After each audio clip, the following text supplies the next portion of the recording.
E aí a gente começa, certo? Então, pessoal, hoje a gente vai dar continuidade à nossa disciplina, né? Nas últimas aulas vocês devem ter dado continuidade, então, com a parte de substâncias, né? A diferença de separação de misturas e tudo mais. E hoje a gente começa a aula com a tabela periódica, certo? Bom, a tabela periódica, ela é dos conteúdos da química uma parte muito importante de se compreender, porque muitas coisas que a gente vai ver, né, muitos dos conteúdos que nós veremos, vão se dar a partir dela, certo? Eu vou só ter que dar um ESC aqui para botar, continuar permitindo aqui, mas a gente vai seguindo o baile. Bom, então, como havia estava dizendo, a tabela periódica ela vai ser um conteúdo muito importante porque posteriormente a gente vai ter que entender ela, né, compreender um pouco sobre ela para poder dar continuidade aos nossos conteúdos. E aqui, mais uma vez, não sei por que, que o Meet não permite, mas enfim. Bom, o que é a tabela periódica, né? A tabela periódica ela vai ser a organização, então, dos elementos químicos de uma forma em que eles se organizam de acordo com as suas propriedades químicas e físicas, né? Então, aí a tabela periódica, ela possui um histórico, né? Então, é isso que a gente começa a ver. O primeiro modelo de tabela periódica que se tem datado é o modelo de Dobenheimer. Né, ele foi o primeiro a tentar organizar os elementos químicos, e o modelo dele para a tabela periódica, ele é conhecido como o modelo das tríades atômicas. Por quê? Ele organizou os elementos químicos em três elementos, né, de acordo com as propriedades que esses três elementos tinham entre si, né? E ele organizou esses três elementos, né, as tríades, de acordo com a massa atômica, né, com o aumento da massa atômica. Se vocês lembrarem, a massa atômica ela vai ser dada pela soma do conteúdo do núcleo do átomo, né, que são os prótons e os nêutrons. Né, então, Doberheiner ele organizou essa tríade de elementos atômicos de acordo com o crescimento da massa atômica deles. Né? E sim, a tabela periódica ela apresenta esses modelos, assim como a gente viu para o átomo, né? Mas aqui, claro que não vai ser cobrado de vocês esse histórico da tabela periódica. É só para demonstrar para vocês melhor de como surgiu, né? Então, aqui é como ele organizou. Só deixa eu botar meu ponteiro aqui. Aqui. Então, ele organizou de acordo com o aumento de massa atômica, o lítio, sódio, potássio, cálcio, estrôncio, bário, enxofre, selênio, telúrio, cloro, bromo e iodo. Né? Ele organizou esses elementos aqui de acordo, então, com o aumento de massa atômica. E se a gente olhar para essa organização que Doberheiner fez e comparar com a tabela atômica, a tabela periódica atual, né, a gente consegue ver aqui lítio, sódio, potássio, cálcio, estrôncio, bário, a gente consegue ver, né, que essa organização ela estava certa. Né, ele organizou esse modelo das tríades atômicas, né, de uma forma correta. Ele não estava errado, né, nessa organização. Depois de Domenheiner, nós temos o modelo Chiang-Courtois, que ele organizou 16 elementos químicos que eram conhecidos na época dele, né, que vocês podem ver aqui, que ele nasceu em 1820 e faleceu em 1886. Então, nesses 66 anos de vida, né, ele organizou, ele criou uma nova organização para a tabela periódica, e o modelo de Chiang-Courtois ele é conhecido como um modelo do parafuso telúrico. Por quê? Ele organizou os elementos que possuíam as mesmas propriedades químicas, né, as propriedades químicas similares, numa linha vertical, que hoje, no modelo da tabela periódica atual, a gente conhece como os grupos da tabela periódica. Né? Então, esse é o modelo de Chiang-Courtois. Modelo atômico, desculpe, é o modelo da tabela periódica de Chiang-Courtois. Ele pegou, então, os elementos químicos com propriedades parecidas, por exemplo, boro e alumínio, Ele viu que o bório e o alumínio tinham propriedades químicas parecidas, então ele colocou na mesma linha vertical. Berílio, magnésio e cálcio, mesma linha vertical, porque possuem as mesmas propriedades químicas, assim como lítio, sódio e potássio, certo? Então, o modelo de Chancourtois para a tabela periódica é o modelo do parafuso telúrico, né? Porque ele organizou nessa forma de parafuso, cilindro. Depois nós temos Mendeleev, que foi o pai da tabela, é o pai da tabela periódica, né, Dmitry Mendeleev, e ele organizou 63 elementos químicos, de acordo com ordem crescente de massa atômica, né? Então, aqui a gente já tem a reintrodução desse conceito, né, da massa atômica, que, se vocês lembram, é a quantidade de prótons que eu tenho no núcleo, né? A massa atômica é o Z, que é igual a, ao número de prótons, né? Então, aqui ele propôs, o Dmitry Mendeleev, ele propôs que na tabela periódica, né, na organização desses elementos químicos, não haviam apenas 63 elementos químicos. Ele já previa que iriam ser descobertos mais elementos. Né? Então, por isso que na organização que ele fez, ele deixou alguns espaços vazios, né? Porque os elementos, a organização que ele fez não permitia que ele organizasse todos os elementos juntos, né? Porque ele seguiu o mesmo princípio dos anteriores, partindo do princípio de organização por propriedades similares, né? Então foi aí então que surgiram os conceitos de grupos e períodos da tabela periódica, né? Então, Mendeleev, na época em que ele fez essa organização da tabela periódica, ele relatou que, de fato, sim, existia uma periodicidade nos elementos químicos. E o que é essa periodicidade? Essa palavra é muito importante para a gente entender o que é a tabela periódica. A tabela periódica ela é a organização dos elementos químicos de forma em que a gente consiga olhar para eles, né, para a tabela periódica, e entender que os elementos que estão organizados ali, eles estão numa ordem, numa certa ordem, eles não estão ali Professora, a colega aleatoriamente, quer falar ali. né? Então existe essa a questão de periodicidade, de propriedades químicas similares, propriedades físicas, propriedades de distribuição eletrônica, que é o que a gente vai ver também, né? Então existe essa relação. O pessoal tem gente mandando mensagens no chat, só que eu não consigo ler por enquanto, tá? Mas daqui uns 5 minutinhos eu volto para ler, certo? Daí eu já esclareço para vocês. Aqui é um exemplo, né, não é um exemplo, né, de como Mendeleev organizou esses elementos químicos. Então a gente pode ver que tem vários elementos aqui, alguns com um ponto de interrogação, né, porque ele não sabia que elementos eram, mas ele sabia que eles existiam, né, porque tinha que haver essa crescente ordem de número de massa atômica, né?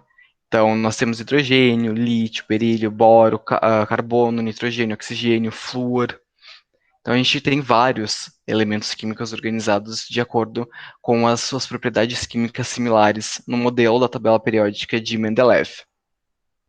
Depois, posterior a Mendeleev, veio o Muesli. E Muesli, ele estabeleceu, então, o conceito de número atômico, né, que é eu falei ali atrás, a massa atômica é o número de prótons, mas não, desculpem aqui, para Mendeleev, né, ele ainda se baseava na soma dos prótons mais os nêutrons, né, que é a massa atômica, que é o A. E Muesli, que introduziu o conceito de número atômico, né, que é o número de prótons, certo? Ali, para Mendeleev, ele usou o número A, a letra A, né, que é a soma de prótons mais nêutrons. E Muesli, ele já introduziu o conceito de número atômico, que é baseado na quantidade de prótons que o núcleo do átomo tem, certo?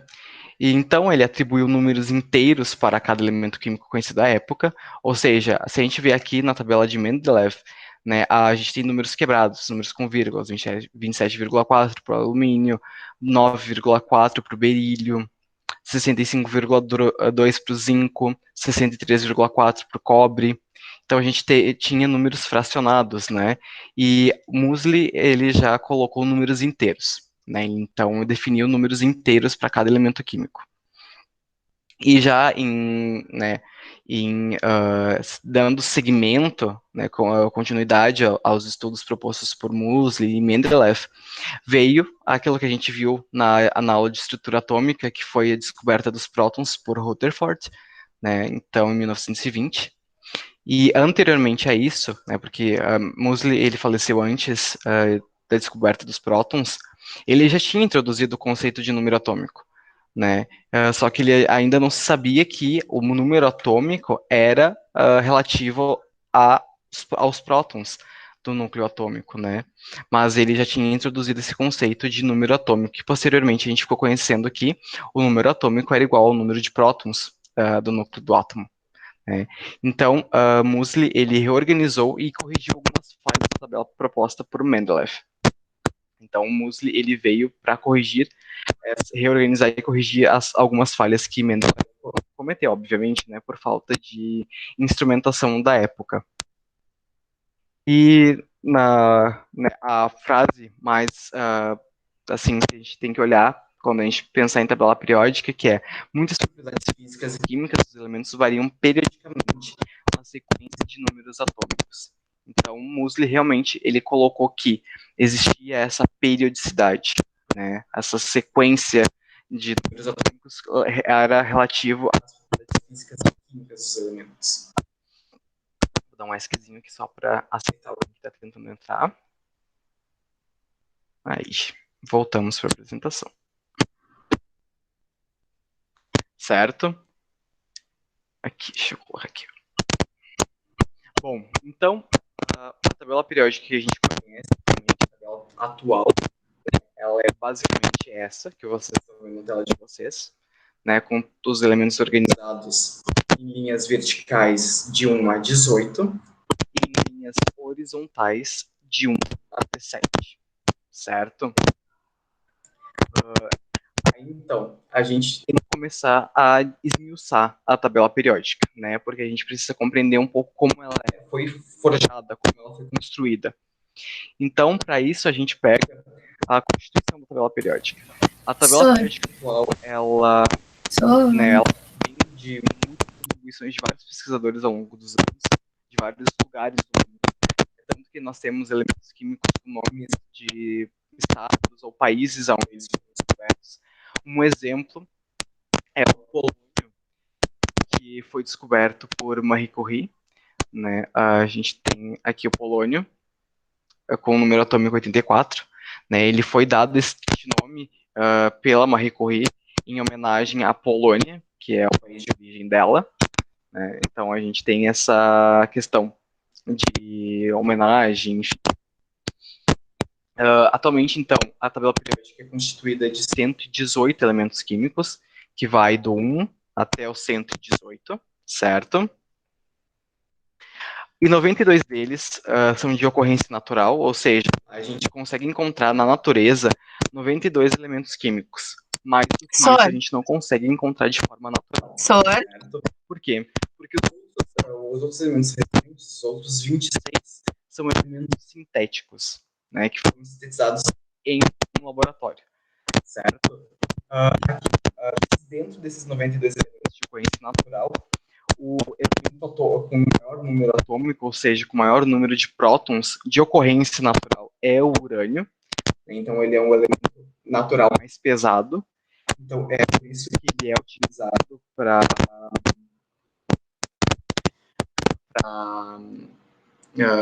fissão nuclear ou fusão nuclear. Certo? Eu vou dar um ESCzinho aqui, pessoal, para ver o chat, porque eu acho que tem alguém tá com alguma dificuldade.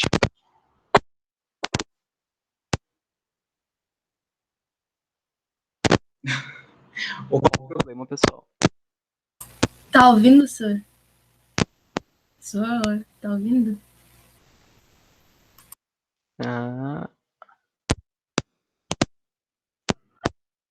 Vocês não estão me escutando? Eu vou tirar aqui, então.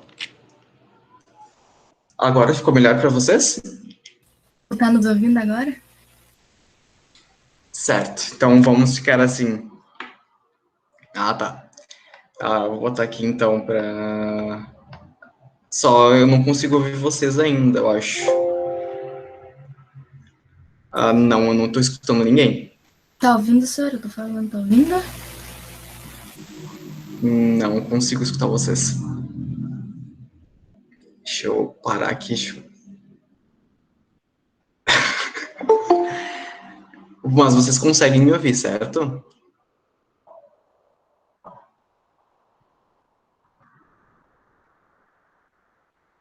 Certo. Bom, mas qualquer coisa vocês vão mandando aqui no chat, que daí eu vou. Se eu ouvir barulho de mensagem, eu volto aqui, tá bom? Bom, vamos dar continuidade então. Nós paramos aqui na questão dos elementos de ocorrência natural e sintéticos. Né? Então, como eu havia dito, o elemento de maior número atômico é o urânio, né, de ocorrência natural. A gente tem que prestar bem atenção nisso. Por quê? Porque os outros são sintéticos, né? E deixa eu botar o laser aqui. A questão dos elementos sintéticos, eles são 26. E esses 26 elementos, eles foram sintetizados de uma forma em que, por exemplo, nós pegamos um átomo de urânio e bombardeamos ele com partículas, né? Por exemplo, com alguns prótons. O que acontece? Esses prótons que são bombardeados no núcleo do urânio, eles se fundem, ou seja, acontece uma fissão, né? Uma fusão, quer dizer, a fissão é quando quebra. A fusão nuclear, né? A fusão nuclear significa a síntese de um elemento novo, ou a organização do núcleo do átomo, né? Ele se organiza, ele adquire esses prótons novos que foram bombardeados, e ele adquire mais prótons, né? Ou seja, ele se transforma em outro elemento químico. Ou seja, se o urânio é bombardeado com 2 prótons, ele pega esses 2 prótons e fica com 94 prótons, certo? Só vou dar uma olhada aqui no grupo aqui. Peraí. Tem alguém dizendo que não consegue entrar. Vou botar, vamos ver aqui. Mas não tem nenhuma tentativa. Bom, enfim. Voltando aqui. Então, a fusão nuclear, ela vai ser, então, esse fenômeno de síntese de novos elementos a partir do urânio, principalmente, né? O urânio é o mais utilizado, porque ele é mais pesado, então é a partir dele que se utiliza para síntese de novos elementos, né? Porque a gente consegue pegar e bombardear o núcleo atômico do urânio com outros prótons, né? Elementos mais leves, e fundir esses prótons para a formação de um novo elemento, certo? Então, por exemplo, para formar um óctio, que é o 118, nós temos que bombardear o núcleo atômico do urânio, aqui, com 26 prótons, né, para esse núcleo adquirir esses prótons novos e ocorrer a síntese desse novo elemento, certo? Atualmente, algumas tabelas têm vindo com um oitavo período, que é uma oitava linha na vertical, na horizontal, quer dizer, e essa oitava linha, ela já acrescenta o elemento 120, né? Então, mas não é de muita concordância entre os cientistas, né, porque não se tem muito desse novo elemento sintetizado, né, para confirmar que ele realmente existe. Então, a tabela periódica, ela constitui-se de 118 elementos por enquanto, certo?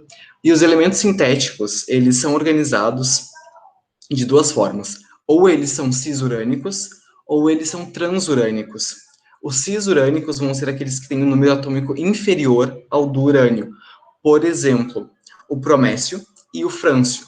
Né? O promécio tem número atômico 61 e o frâncio tem número atômico 87.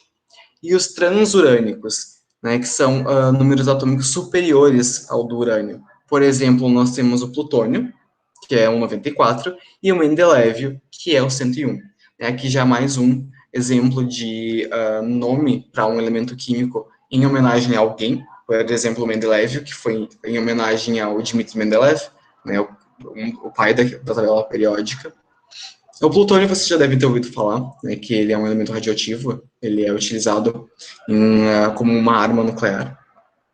né, por causa dessa questão, tipo, ele é um núcleo muito pesado, ele tem 94 prótons, né, então essa questão de um núcleo muito pesado deixa ele com características radioativas.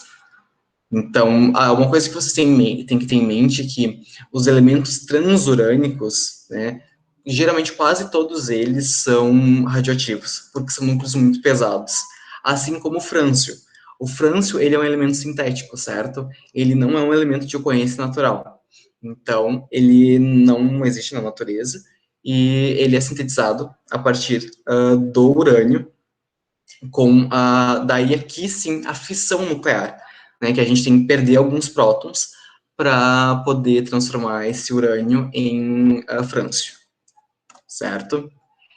E esses elementos da tabela periódica, essa organização da tabela periódica, né, a gente pode ver que como está bem representadinha, que eles são divididos em metais, semimetais, ametais e gases nobres. Até um tempo atrás, só tinha classificação de metais, não metais e gases nobres. A questão dos semimetais, ela não era muito aceita, né, mas de acho que de uns 15 anos para cá foi bem aceita essa ideia dos semimetais.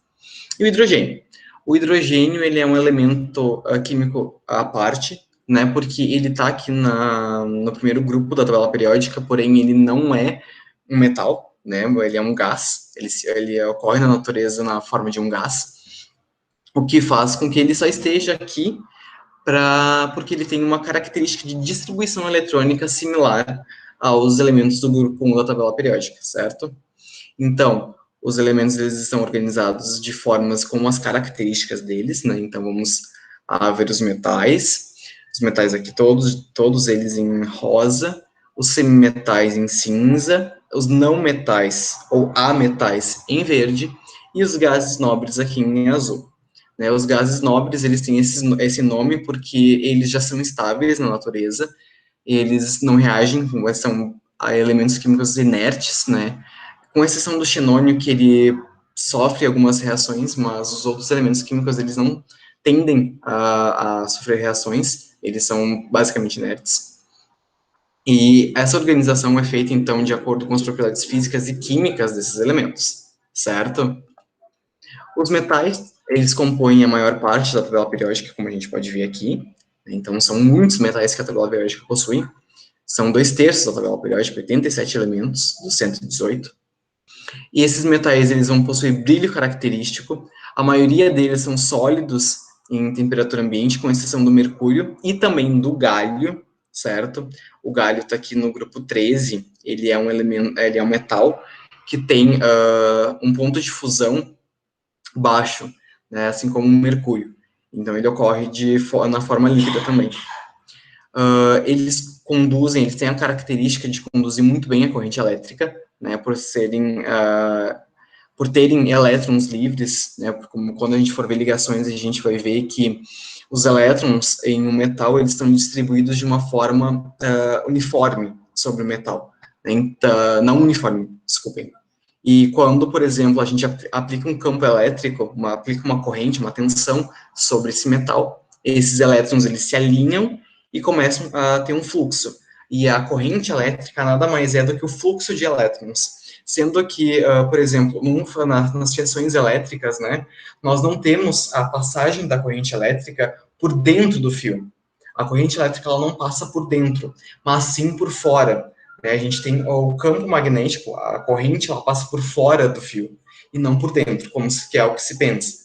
Então, por isso que quando a gente, por exemplo, mesmo que o fio não esteja desencapado, esses fios de alta tensão, se a gente coloca, né, se for, por exemplo, encostado neles, se leva um choque, porque eles têm essa propriedade de não conduzir a corrente, né, por dentro do fio, mas sim por fora, de acordo com o campo magnético que é gerado. Eles têm a característica de conduzir calor, eles conduzem calor muito bem.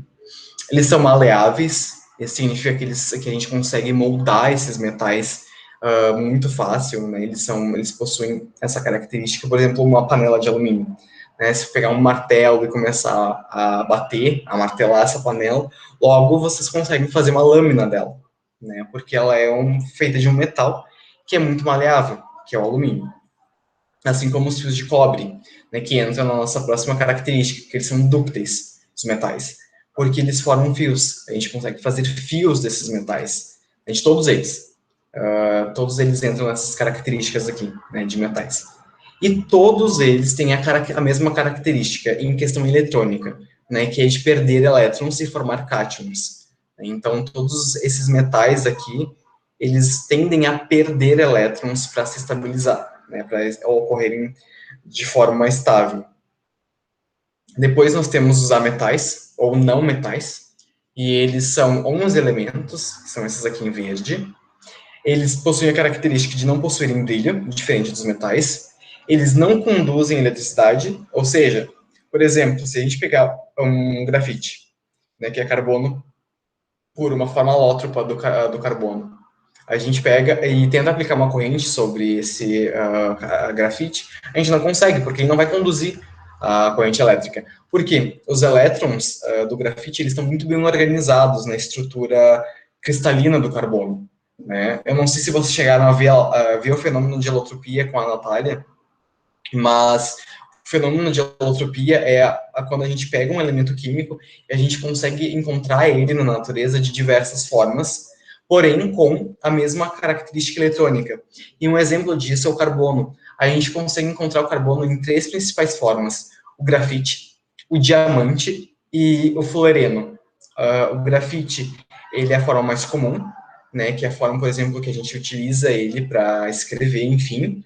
O diamante é uma forma não comum, porque o diamante a gente precisa submeter o carbono a altas pressões e altas temperaturas para poder fazer com que esses átomos eles se organizem numa estrutura em que dê essa estrutura cristalina, né, transparente para esse objeto, né, que é o diamante. E o fluoreno, ele é uma forma alotrópica do carbono sintetizado no laboratório, né, que é o que a gente conhece como bola de futebol. Né, os átomos de carbono estão organizados em uma forma de uma bola. Eles também tendem a não conduzir calor, né, porque eles não têm essa característica de fluxo de elétrons, então eles não têm essa propriedade de conduzir calor. Eles têm alta tendência à fragmentação, ou seja, eles são muito frágeis. Claro, tirando, por exemplo, a forma alótropa do carbono, que é o diamante, que não é uma forma super fácil de quebrar, né? Porque o diamante, por exemplo, ele é utilizado para cortar o vidro. Então, ele é uma forma alotrópica do carbono de muita resistividade, né? De alta resistência.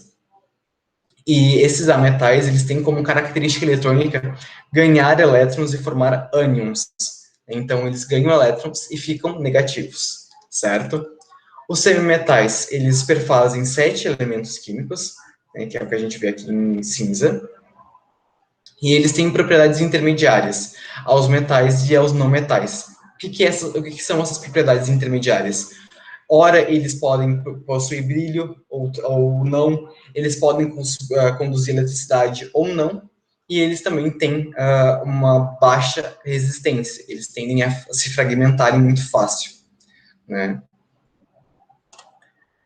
E os gases nobres, então, eles perfazem 7 elementos, e, como eu já havia falado, eles são estáveis na natureza, eles são chamados, assim, de gases nobres, porque eles são encontrados de forma isolada e estáveis na natureza, e são parcialmente ou totalmente inertes. Esse parcialmente se relaciona ao xenônio, certo? Que é esse aqui, o Xe, porque ele reage principalmente com o flúor, para formar o fluoreto de xenônio. Mas os outros gases nobres, eles são inertes, certo? E a tabela periódica, né, ela, como ela foi organizada, ela tem algumas características de propriedades. Então, a gente pode organizar esses elementos de acordo com as propriedades deles, com a periodicidade, né, para a gente manter a periodicidade da tabela periódica.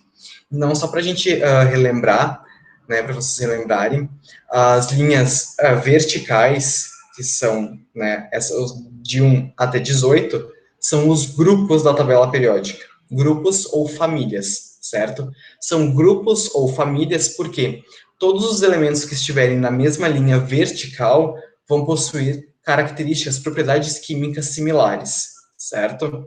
Com exceção aqui do hidrogênio, né, que ele está aqui, mas lembrem que ele não possui característica química similar aos metais, mas ele está aqui só por causa das características eletrônicas dele. Então, todos os elementos, com exceção do hidrogênio, eles estão organizados em grupos por causa das suas propriedades químicas, certo? E os grupos são as linhas na vertical. Já os períodos, a gente consegue colocar os elementos químicos em períodos de acordo com o tamanho deles, né? A quantidade de elétrons que esses elementos têm nas camadas eletrônicas. Que as camadas eletrônicas, de acordo lá com o modelo atômico de Bohr, a gente tem as camadas K, L, M, N, O, P e Q, que são as 7 camadas eletrônicas que a gente tem na tabela periódica, certo? Como eu já havia dito antes, a gente pode ter um oitavo período aqui, mas ele não é de total acordo entre a comunidade científica, né? Então a gente acorda que a tabela periódica possui apenas 18 grupos e 7 períodos, certo? Sendo que aqui os lantanídeos e os actinídeos, que são esses elementos aqui são a série dos lantanídeos, porque a gente tem o lantânio aqui como principal elemento, eles pertencem ao período 6 da tabela periódica, e os actinídeos, eles pertencem ao período 7, certo? Eles só estão aqui embaixo para a tabela periódica não ficar muito larga, né? Senão ficaria feio, né? Se a gente tivesse essa colocação dos lantanídeos e actinídeos aqui no meio, né? Ia acender muito ela para o lado. E eles possuem características, propriedades químicas peculiares, né? Porque elas não se enquadram nos grupos que a gente tem de 3 até 12. Então, por isso que eles estão separadinhos aqui. Mas eles estão nos mesmos períodos aqui. Período 6 e no período 7, certo? Então, as propriedades da tabela periódica, né, as propriedades periódicas dos elementos, a gente tem a variação de acordo para cada elemento químico, né, para cada propriedade que os elementos químicos têm. Então, a primeira propriedade da tabela periódica que a gente tem é o raio atômico. O raio atômico ele é definido como a distância do núcleo do átomo, né, do núcleo atômico, até a última camada, até a camada de valência desse átomo. Então, essa distância do núcleo até a camada de valência é dada como raio atômico. E essa propriedade da tabela periódica, né, que é o tamanho desses átomos, ela vai variar da direita para a esquerda e de cima para baixo, sendo que o elemento com maior raio atômico é o frâncio. Por que é o frâncio? Porque o frâncio ele possui apenas um elétron na camada de valência. E a camada de valência do frâncio ela é a camada 7, né, porque ele está no período 7 da tabela periódica.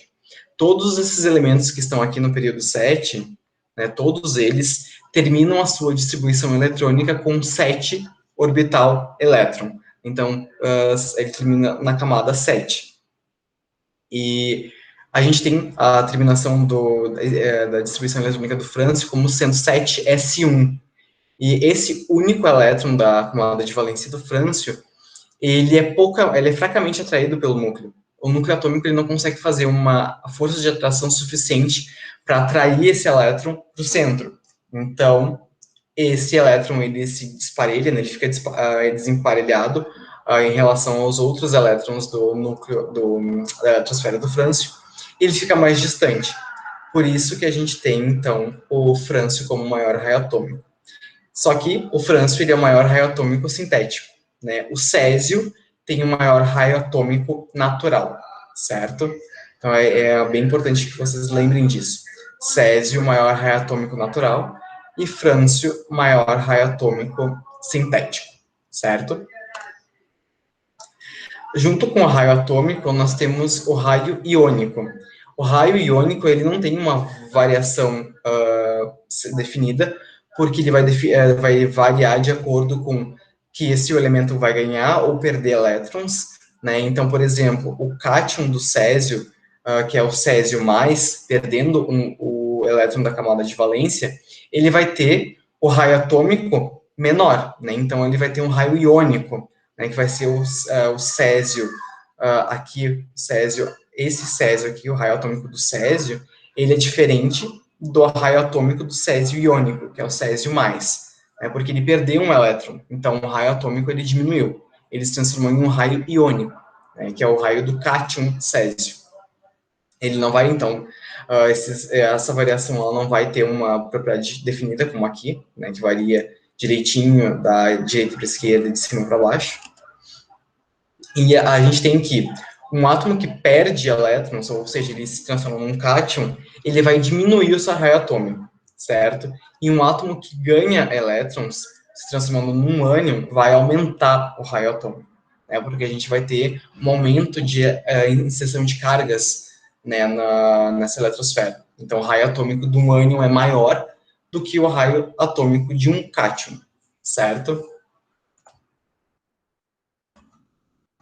Aqui, nós temos, então, os exemplos, né, por exemplo, do sódio, ele tem 11 prótons, ou seja, 11 elétrons, então a gente tem um elétron aqui na camada de valência, e quando ele se transforma no sódio mais, a gente perde esse elétron da camada de valência e fica estável com 8 elétrons. Então, a gente tem uma diminuição do raio atômico. Podem ver aqui, o raio atômico do sódio na forma neutra, ele é desse tamanho. E o raio atômico do sódio cátion, né, do cátion sódio, é menor. Então, a gente tem uma diminuição do raio atômico, sendo que esse é o raio iônico do sódio, do elemento sódio. A gente tem, então, aqui, quando ele ganha, né, a gente tem um aumento desse raio iônico, do raio atômico, na verdade. A gente tem um exemplo aqui do oxigênio. Quando ele ganha 2 elétrons para se estabilizar, a camada, né, a última camada, ela vai ficar um pouquinho maior, e o raio atômico dele vai aumentar, né, dando a esse oxigênio 2 menos, quer dizer, um raio iônico novo, né, um raio novo, que é maior do que o raio atômico original, do elemento neutro, certo? E por que ele é maior? Porque como a gente tem menos prótons no núcleo do que elétrons na eletrosfera, esse núcleo ele não consegue fazer uma força de atração muito grande, né? Porque eu tenho excesso de cargas negativas em relação às cargas positivas do núcleo. Então, esse núcleo ele não vai conseguir atrair essas cargas com grande eficácia. Então, a gente vai ter que essa camada ela vai ser aumentada, né? Ela vai se dispersar um pouquinho para fora do núcleo, então tendendo a aumentar o raio atômico desse elemento. Outra propriedade importante da tabela periódica é a densidade, né, que ela é a relação da massa que um elemento químico tem em relação ao volume que ele ocupou no espaço, né, em um determinado espaço, e ela tem uma variação definida, né, que são nas laterais, ela varia de cima para baixo, e da esquerda e da direita para o centro. Então, os elementos com maior densidade estão aqui no centro da tabela periódica, e aqui nas pontas, o frâncio e o monóctio, certo? Outras propriedades são o ponto de fusão e o ponto de ebulição. O ponto de fusão vai ser a energia, a temperatura que a gente precisa fornecer para esse elemento químico passar do estado sólido para o estado líquido. Vocês devem ter visto com a Natália a questão das passagens de estados, né? A gente tem 3 estados físicos para a matéria, que são o estado sólido, líquido e gasoso, e a gente precisa fornecer energia na forma de calor para esses elementos, para eles passarem desses estados, né? Para eles passarem do sólido para o líquido e do líquido para o gás. E assim como a gente precisa retirar energia desses elementos para eles passarem de volta, voltarem, né? Para eles saírem do gás para o líquido e do líquido para o sólido. Um exemplo que a gente tem, por exemplo, é a água. Quando a gente coloca a água no freezer, né, da geladeira, o que acontece? A temperatura do freezer de uma geladeira, tanto de uma duplex ou daquelas geladeiras que tem um freezer embutido dentro, que é de uma porta só, elas variam até menos 4 graus. Então, isso faz com que a água, ela solidifique, certo? Ela entre no estado sólido, por isso que a gente consegue fazer o gelo. E a água, então, quando a gente coloca o gelo para fazer, ela está no estado líquido. E o que acontece? Conforme o tempo vai passando, essa água ela perde energia na forma de calor para o ambiente e ela se transforma no estado sólido. ela vai para o estado sólido, né? Então, a gente tem essa passagem, esse ponto de fusão, né? Ou ponto de ebulição, quando a gente tem a passagem do estado líquido para o gás. E a gente também tem a variação de acordo, bem definida, né, na verdade. De um lado, a gente tem a variação de baixo para cima, e da esquerda para o centro. E desse lado aqui, da direita, a gente tem a variação de cima para baixo e da direita para o centro, né? Tendo que os maiores pontos de fusão e ebulição estão aqui no centro da tabela periódica. Aqui nós temos duas propriedades químicas que são muito similares em questão de variação, porque elas variam da mesma forma, porém elas são diferentes. A gente tem a afinidade eletrônica e a energia de ionização. Eu preciso que vocês tenham em mente que a afinidade eletrônica, ela é a medida de energia que é liberada por um átomo neutro quando ele recebe um elétron, certo? Então, quando esse átomo receber um elétron, ele vai liberar uma certa energia, né? Então, a gente tem essa questão da afinidade eletrônica sendo a liberação de energia para o meio. E a energia de ionização é a absorção de energia, né? O quanto de energia que um elemento químico precisa absorver para se transformar num íon, sendo um cátion ou um ânion, certo? E essa energia de ionização e afinidade eletrônica, elas variam da mesma forma, da esquerda para a direita e de baixo para cima, sendo que nós temos com a maior afinidade eletrônica, aqui a gente exclui os gases nobres, certo? Eu preciso que vocês coloquem aí para excluir os gases nobres da energia de ionização e afinidade eletrônica. Por quê? Eles não se transformam em íons, ou seja, eles não têm energia de ionização, e eles não tendem a reagir, né? Então, eles não têm afinidade eletrônica, eles não tendem a receber elétrons. Então, a gente tem só aqui até o flúor, né, que tem a maior afinidade eletrônica e a maior energia de ionização da tabela periódica, certo?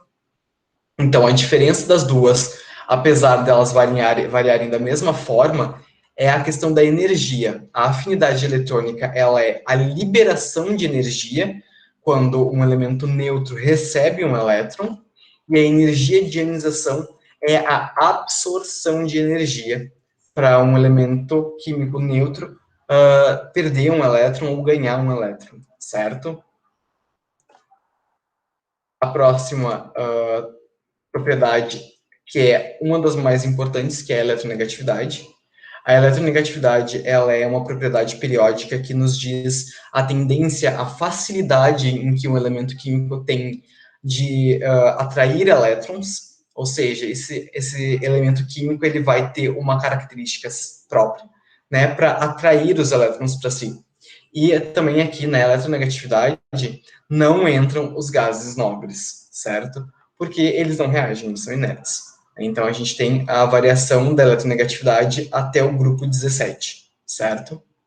Então, com essa variação da esquerda para a direita e de baixo para cima, nós temos que o flúor é o elemento mais eletronegativo da tabela periódica.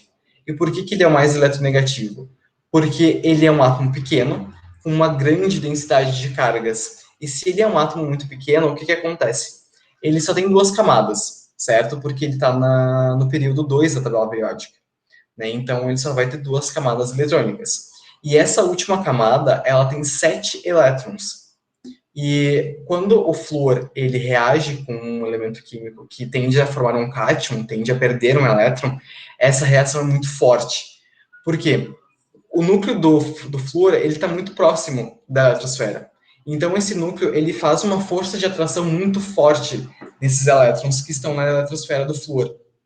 E essa força de atração, ela é tão forte que qualquer elétron que esteja muito distante do seu núcleo, ele é absorvido por esses elementos químicos mais eletronegativos, certo?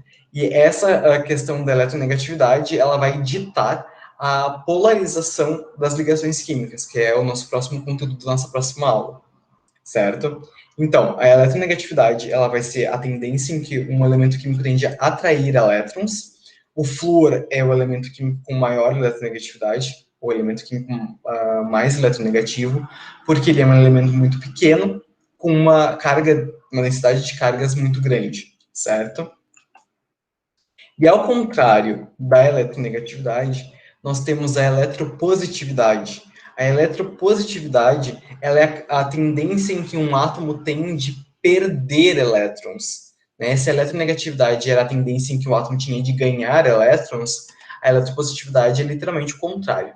É a capacidade que o elemento tem de perder elétrons, né? De se transformar num cátion. Aqui na eletronegatividade é a facilidade em que esse elemento tem de se transformar num ânion, né? De receber elétrons. E a eletropositividade é a tendência em que esse elemento tem de se transformar num cátion. A gente tem, então, a variação da eletropositividade, o contrário da eletronegatividade, como sendo da direita para a esquerda e de cima para baixo, sendo que o elemento químico com maior eletropositividade é o frâncio. A gente volta a discutir aquilo. O frâncio é o elemento químico mais eletropositivo, sintético, né? E o césio é o elemento químico com maior eletropositividade, em questão de ser natural, né? A mesma coisa vale lá para o raio atômico, porque o frâncio é sintético e o césio é natural. Né? Aqui a gente tem um exemplo, né, da distribuição eletrônica do frâncio, que é 87 prótons e 87 elétrons, e a gente tem, então, no diagrama de Linus-Pauling, a distribuição eletrônica dele, terminando em 7s1.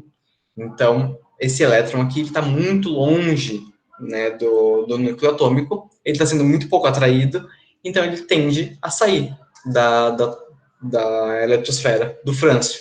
Então, a facilidade em que o frâncio tem de perder elétrons é muito grande. A mesma coisa funciona para o césio, porque ao invés de terminar em 7s1, o césio termina em 6s1. Né? Então, o césio tende a perder esse elétron que está lá na última camada muito facilmente, certo? E a gente tem, então, de acordo com a organização desses elementos químicos na tabela periódica, na organização dos períodos, a gente tem a organização eletrônica, né, que é a organização dos elétrons nas camadas eletrônicas, né? Então, a gente tem aqui o grupo 1 da tabela periódica, são os metais alcalinos, eles têm um elétron na camada de valência, certo? O grupo 2, que são os metais alcalinos terrosos, tem 2 elétrons na camada de valência. O grupo 3, que é o grupo do boro, 3 elétrons na camada de valência. O grupo 4, que é o grupo do carbono, 4 elétrons na camada de valência. O grupo do nitrogênio, que é o grupo 15, 5 elétrons na camada de valência. O grupo do oxigênio, ele tem um nome característico, que são os calcogênios, né? Então, todos esses elementos aqui do grupo do oxigênio são chamados de calcogênios, certo? E todos eles possuem 6 elétrons na camada de valência. Para o grupo do flúor, o grupo 17, também tem um nome específico, que são os halogênios, né? E eles possuem 7 elétrons na camada de valência. E os gases nobres, eles possuem 8 elétrons na camada de valência, com exceção do hélio. O hélio tem 2 elétrons apenas na camada de valência, certo? Mas essa camada de valência, o que é essa camada de valência, né, que eu tanto falei até agora? Ela é a organização dos elétrons de acordo com o modelo de Bohr. Lembrem que lá o Bohr, ele organizou o modelo atômico dele em camadas eletrônicas, né? Sendo que ela varia da camada K, que é a primeira, que representa o primeiro período aqui da tabela periódica, até a camada Q, que é o 7º período da tabela periódica, certo? E depois nós temos a inclusão dos orbitais atômicos por Schrödinger. Lembrem lá dos modelos atômicos, né? Então, o que Schrödinger fez? Ele manteve essa questão das camadas eletrônicas dos orbitais, para posteriormente o Pauling ele vir e organizar esses elétrons de forma a que esses orbitais e essas camadas sejam organizadas, né, para cada orbital e cada camada ter um nível de energia distinto, né, porque a gente sabe que a camada K, que é a camada mais próxima do núcleo, né, ela tem uma energia menor do que a camada 7, né, que está muito mais distante do núcleo atômico. né? Aqui a gente também tem a representação do período 8, né? Mas ainda, como eu havia dito, ele não é bem consolidado, mas ele aparece aqui no diagrama já.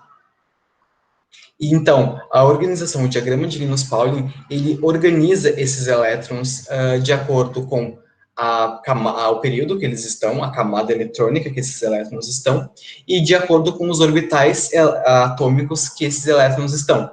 Por exemplo, o sódio, ele tem um número atômico igual a 11, ou seja, ele possui 11 elétrons na eletrosfera.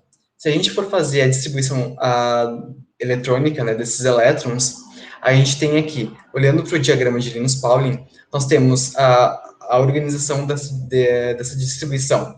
Primeiro são os elétrons no orbital 1s, depois a gente vem para os orbitais 2s, depois 2p, 3s, volta, 3p, 4s, volta, 3d, 4p, 5s, volta, 4D, 5P, 6S, volta, 4F, 5D, 6P, 7S, volta, 5F, 6D e 7P. Sendo que, de acordo com o diagrama de Linus-Pauling, nós temos que, para formar os 118 elétrons, né, para agrupar os 118 elétrons nas camadas eletrônicas, nós temos que os orbitais S, eles comportam no máximo 2 elétrons, os orbitais P comportam no máximo 6 elétrons, os orbitais D comportam no máximo 10 elétrons, e os orbitais F comportam no máximo 14 elétrons. Então, quando a gente faz a distribuição eletrônica dos elétrons nesses orbitais, né, seguindo o diagrama de Linus-Pauling, nós temos que respeitar essa questão da questão dos orbitais, né, do quanto de elétrons eles podem agrupar. Né? Então, a gente vê aqui os exemplos, por exemplo, o sódio. O sódio tem 11 elétrons e 11 prótons. Como é que a gente vai fazer a distribuição de Linus-Pauling para o sódio? A gente vai organizar primeiro os elétrons na camada 1. Né? Então, a gente tem a camada 1 S completa, que são 2 elétrons. Depois nós temos a camada 2 também completa, porque eu tenho 2s2 e 2p6. Né? A gente tem 8 elétrons nessa camada aqui. E 1 elétron na camada de valência. Lembrem que eu havia dito aqui, né, que os metais alcalinos, eles possuem 1 elétron na camada de valência. Então, a gente pode ver isso aqui. O sódio possui apenas 1 elétron na camada de valência, certo? E quando a gente retira esse elétron da camada de valência, a gente fica com 8 elétrons, que foi o que a gente viu lá atrás, aqui. Quando a gente tem o sódio na forma neutra dele, né, a gente tem esse elétron aqui, na camada de valência, e quando a gente retira esse elétron, a gente forma o cátion sódio, a gente tem, então, que o sódio se estabiliza com 8 elétrons na última camada. E a última camada é a camada 2. Por quê? Ele está no período 2 da tabela periódica. Ele está no período 3, com 3s1, e ele perde esse elétron, né, e fica estável como se fosse um neônio, por exemplo. Né? Ele adquire uma distribuição eletrônica similar ao de um gás nobre, se estabilizando com 8 elétrons na camada de valência. Certo? Para o berílio, nós temos 4 elétrons distribuídos em 1s2 e 2s2. A gente pode ver aqui que o berílio está no segundo período. E nos metais alcalinos terrosos, todos eles terminam em S2 a distribuição eletrônica. Né? Para o grupo do boro, nós temos a terminação em P1, porque ele está aqui, E2, período 2, termina com os orbitais P. A mesma coisa para o carbono, está no grupo, no período 2, tem 6 elétrons, então vai terminar a sua distribuição eletrônica com 2p2, porque se eu somar 2 mais 2 mais 2, eu tenho 6, certo? E a mesma coisa para os outros elementos que estão aqui nos exemplos, né? Sendo que aqui a gente só tem um gás nobre representado, que é o neônio, e ele tem 8 elétrons na camada de valência na sua forma neutra, certo? E aqui a gente tem um macete, na verdade, para vocês entenderem essa organização eletrônica é que eu deixo que peço para vocês fazerem uma anotação que todos esses elementos aqui em verde, né, os metais alcalinos e alcalinos terrosos, eles vão terminar sua distribuição eletrônica no orbital s. Assim, o hidrogênio termina com 1s1, o lítio 2s1, o sódio 3s1, o potássio 4s1, o rubídio 5s1, o césio 6s1 e o frâncio 7s1. O mesmo vale para o berílio. O berílio termina em 2s2. O magnésio 3s2, o cálcio 4s2 e assim sucessivamente, certo? Para esses aqui em amarelo, nós temos que todos eles vão terminar sua distribuição eletrônica nos orbitais p, sendo que essa variação da distribuição eletrônica, ela tem uma organização certa. Todos os elementos do grupo do boro, né, vão terminar a distribuição eletrônica em P1, sendo que o boro termina em 2P1, o alumínio em 3P1, e assim sucessivamente. A mesma coisa para o carbono. Aqui a gente tem P1, P2, P3, P4, P5 e P6. Então, a gente tem essa organização dos orbitais, né, para todos esses elementos em amarelo, terminados nos orbitais P. Só muda a camada que eles vão estar alocados. Para os metais de transição, a gente tem a distribuição terminada em D, nos orbitais D. Então, aqui a gente tem D1, D2, D3, D4, D5, D6, D7, D8, D9 e D10, certo? E para os elementos de transição interna, né, que são os lantanídeos e actinídeos, nós temos a distribuição eletrônica terminada em F, certo? Então, todos eles vão terminar em F de 1 até 14, certo? Então, pessoal, para nossa aula de hoje era isso. Né? Agora eu quero ver com vocês se vocês têm alguma dúvida. A gente ainda tem alguns minutinhos de aula, né? Então eu quero ouvir de vocês se vocês têm alguma dúvida. Já tem aqui no chat. O que significa S? Sim. Bom, esse S e o P, né, são os orbitais atômicos. Lembrem lá da distribuição dos modelos atômicos, né, que Schrödinger propôs a inclusão de orbitais onde os elétrons estariam alocados, né? Então, esse S, P, D e F são esses orbitais atômicos, onde a gente tem a alocação dos elétrons de acordo com o que cada orbital conseguir alocar né, ele consegue comportar de elétrons, certo? Mais alguma dúvida, pessoal? Por vocês. Certo? Então, eu vou colocar esses slides para vocês lá no Drive da turma. E também eu vou deixar alguns exercícios das últimas aulas e da aula de tabela periódica. Certo? Então, tenham uma boa noite. Estudem e qualquer coisa me procurem. Certo? Eu estou à disposição para esclarecer as dúvidas de vocês. E as gravações das aulas vão ser postadas no YouTube ainda. Certo? Para vocês poderem acompanhar depois. Tenham uma boa noite, pessoal. Até mais.